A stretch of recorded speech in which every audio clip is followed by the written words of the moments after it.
I make sure I'm in good health, good shape. Yeah. I drink good water. You know, I carry my own water most of the time when I'm to places, to the vet stops and so forth.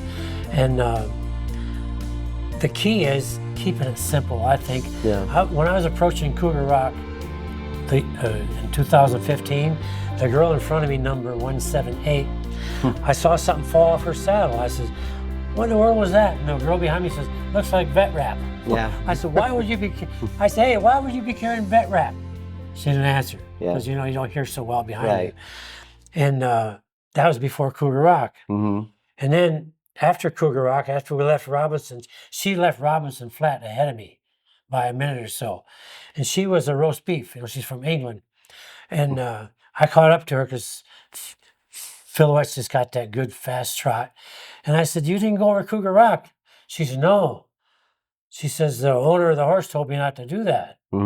I said, well, if I was leasing a horse from somebody and he told me not to go over Cougar Rock, I'd find another horse. Little did I know, you know, that she was there to win. Yeah. It's a shame. I mean, she, you know, it's just a shame that the mindset wasn't there. Yeah. You know, when we crossed the river, she caught up to me at the Poverty Bar. I got up the other side and she said, can I get around? I said, sure. I let her around and she galloped off. I thought, oh, well, second place isn't that bad, first loser, you know. But then I left ahead of her at the last vet stop. Yeah. So if she'd have been smart, well, I shouldn't say that. That's not nice. If she'd have been wise, she'd have stayed behind me until we got close to the finish. Yeah. And then make it a race. You know, that would have been fun. Yeah. I would have enjoyed it. You know? Yeah. Yeah. Well, I know our Bob, who's our producer here, he was before you came talking about wearing a tuxedo into the finish line. Yeah. When did you have time to put a tuxedo on? That was a very interesting ride. Yeah. That was in 1979. And I thought that, you know, last year I was first place, and if I'm going to be in top 10, I should really look the part.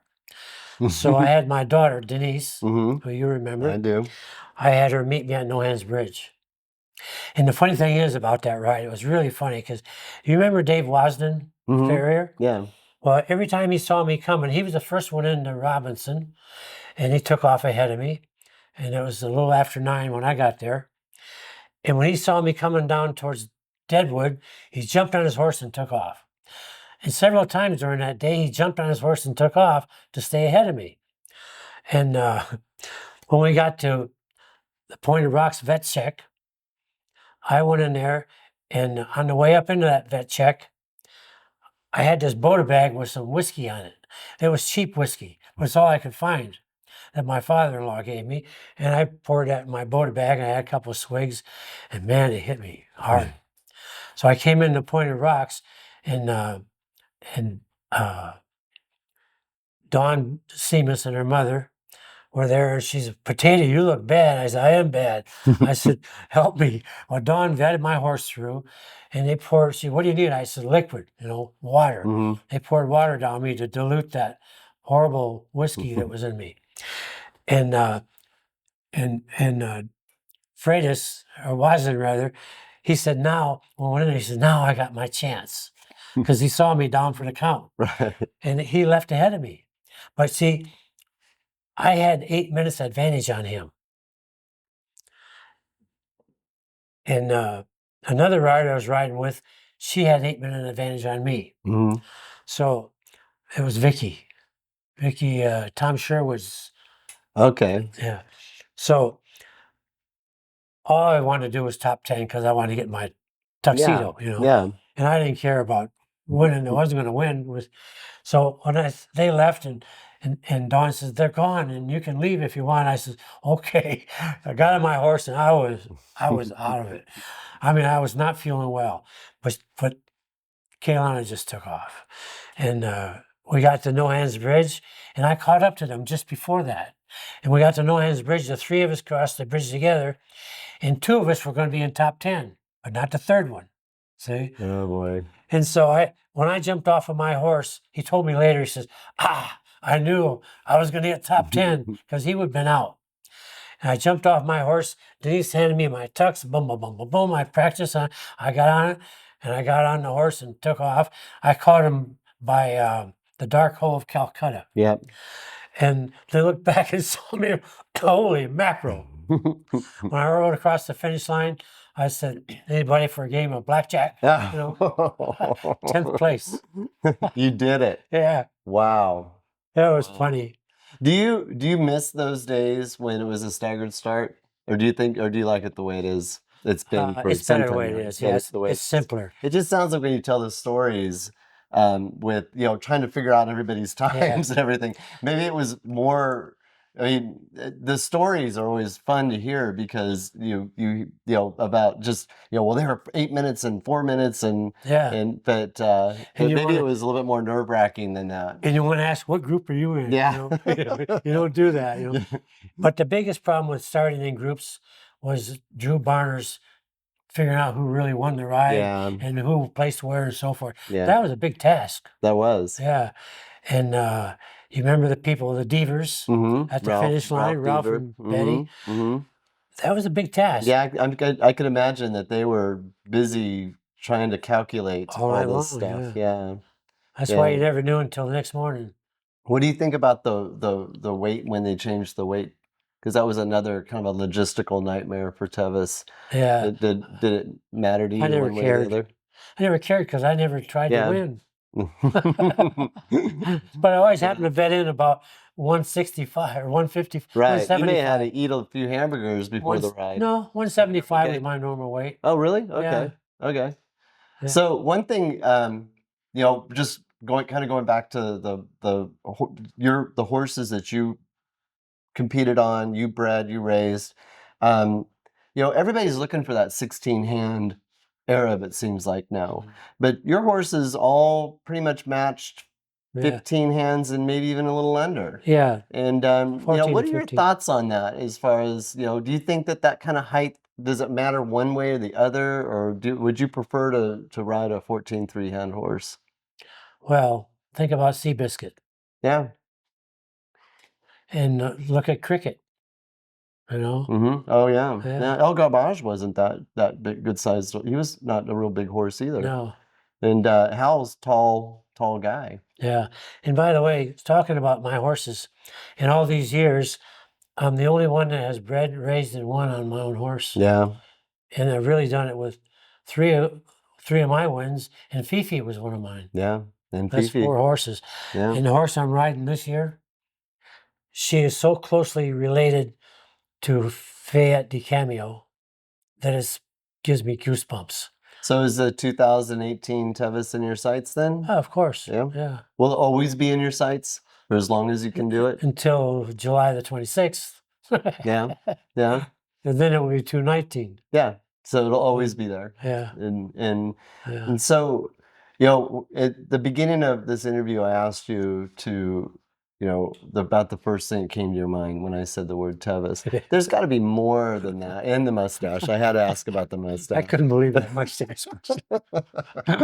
You were waiting for some other question. The normal is Yeah. the name. But it's a good looking mustache, I have to say. Well, thank you. So, but there's your passion for this ride is beyond, talking, when you talk about Wendell and Drew and the people involved, but there's more to it than that. There has to be. Oh, yeah. There's Nick Mansfield and Jack Veal and Paige Harper. Yeah. But what about in Marvin your heart, Jacinto. in your soul, in your heart? What is it? Is it the trail? Is it the competition? Is it the horse that you build that relationship with during that ride? What is it? And maybe it's all of the above. All of the above, yeah. I think the start of the ride is always great. I love the start because it's always different. You never know who's going to be beating on you, passing you, and all that kind of stuff. It just seems like someone's asked me, what's your favorite part of the trail? Yeah. I don't have one. Yeah. I don't have one. I do have a least favorite, and that's not that bad. You know, it's not bad. I mean, when I rode 2 years ago on Philouette, we trotted all the way up Bath Road. You Yeah. know, she didn't care. Piece of cake. Yeah. You know, so I don't have a bad part of a trail I don't Mhm. like. I Well, don't you have- know every inch of it. Well, it changes, you know, Yeah. but there's something about that competition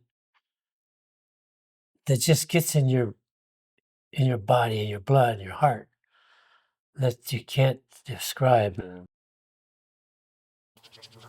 I've told people for years that Tevis was like a drug, and that it's one of those events that once you do it, you either are totally hooked or you'll never touch it again. And it's the kind of thing that it has so much magic to it and so much energy on its own. It's almost like it's like a live organism, you know, from the time it begins and the time it ends, from late Thursday night till late Sunday evening. There's just this time warp that exists, and it's called the Tevis. But you know what? In all these years, quite frankly, one of the most rewarding times of all of it was when Dr. Fellers handed that little 12-year-old girl her completion and said, "Congratulations," when she finished Tevis on Fifi. Oh, yeah, I remember that. That was, Yes. I just was, and that Yes. little girl now has a daughter of Fifi. Really? Yeah. No I've read kidding. Fifi. I've read Fifi again to Garcon, Mhm. and I got a full sister to Fayette Fillant, Mhm. and I named her Chanel 5.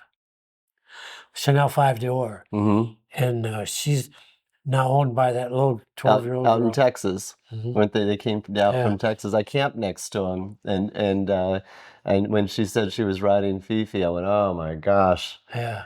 what a lucky, I lucky called her young mother, lady." Tracy, who's a veterinarian. I said, "Tracy, I think you should buy Chanel 5 Mhm. Dior." And she said, "Oh my God. My daughter has at least twice in the past said, I'd love to have a baby of Fifi's." There you go. It's meant to be. Yeah. Yeah. Yeah. Yeah, and it leaves a legacy. And she promised me she wouldn't ride her in FEI.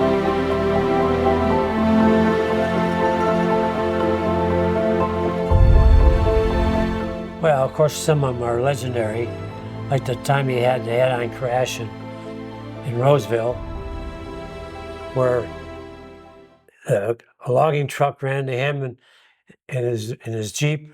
He had I think it was a secretary of the Chamber of Commerce, and she was injured badly and he was dead, and they put a tarp over him on the concrete, and they're carrying her off on the stretcher, and Wendell reached out and grabbed the guy's pant leg and says, "Take me too."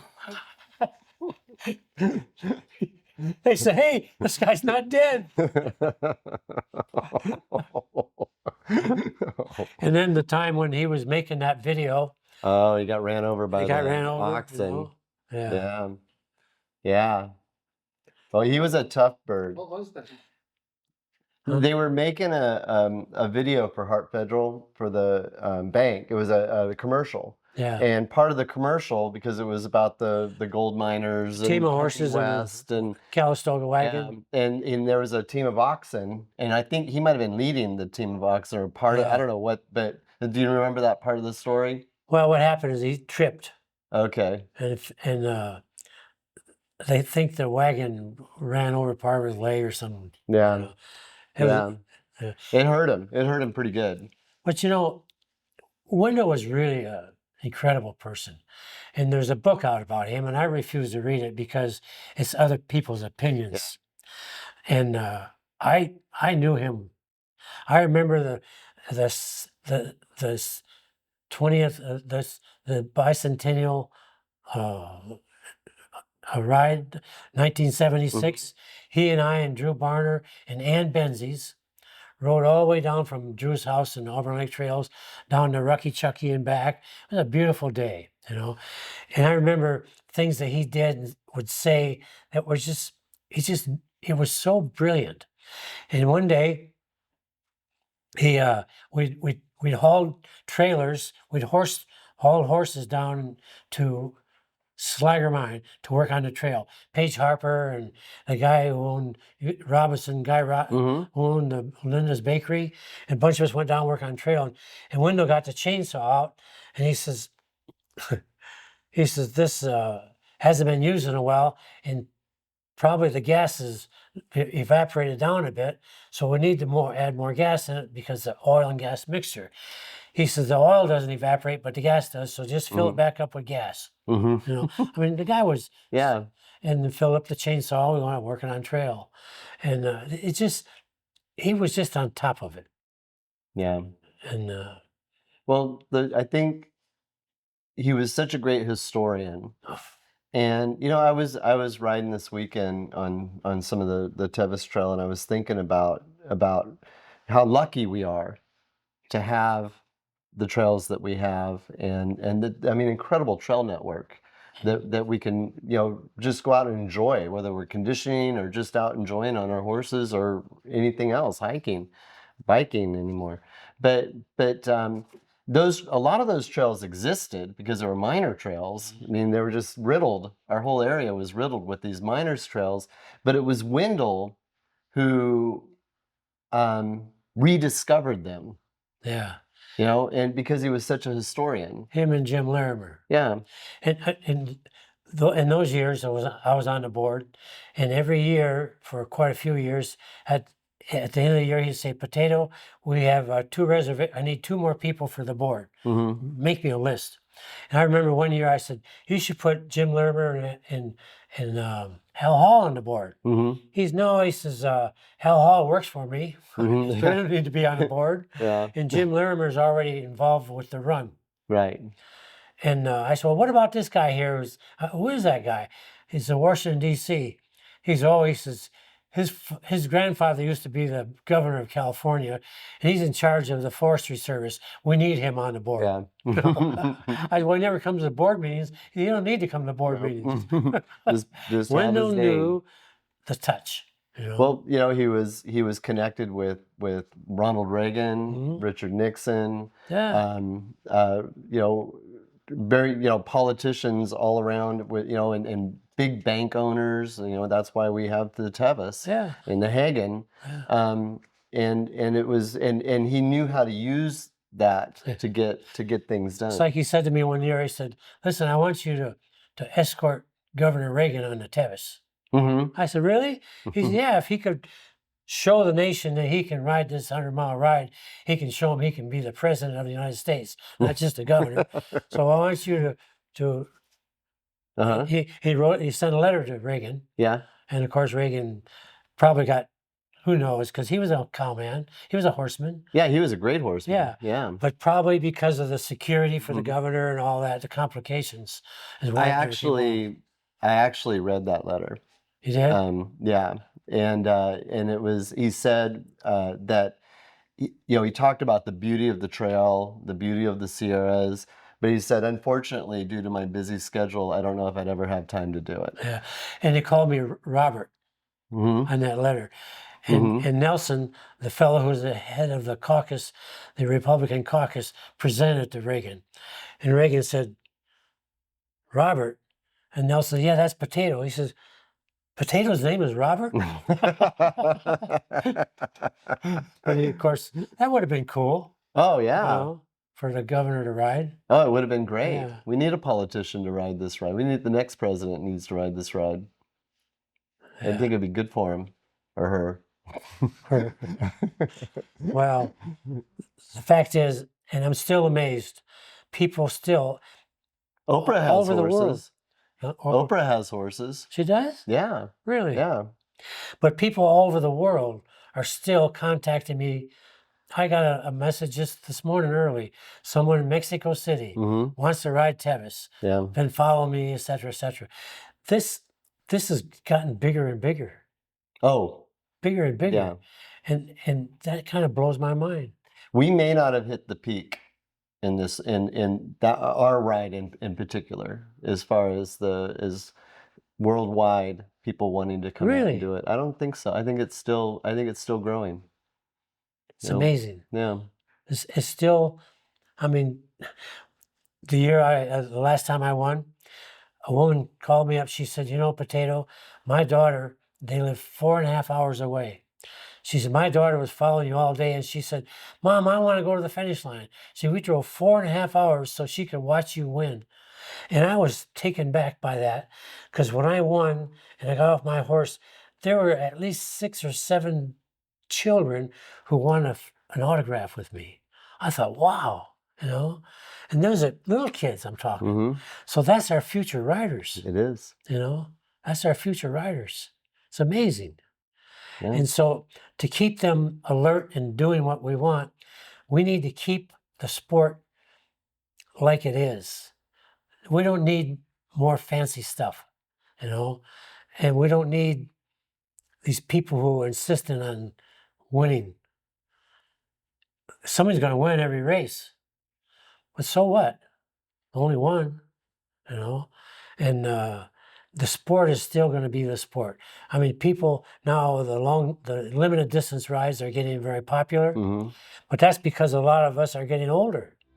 And I rode one of those once. Mm-hmm. You know, just one. Yeah. Because someone talked me, she wanted to do it, wanted me to take her. Mm-hmm. But they're getting very popular, but there's still a lot of youngsters coming up who want to wear the With buckle. the buckle. Yeah.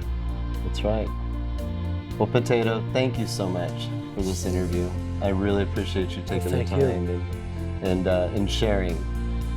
You know, it's you've made great contributions to the sport and to Tevis, and you know, we need people like you that bring life and a little color to the sport, and that's our Potato Richardson. Well, thank you. But let me tell you, the Tevis has given me a lot. And you've given back. Given me a lot.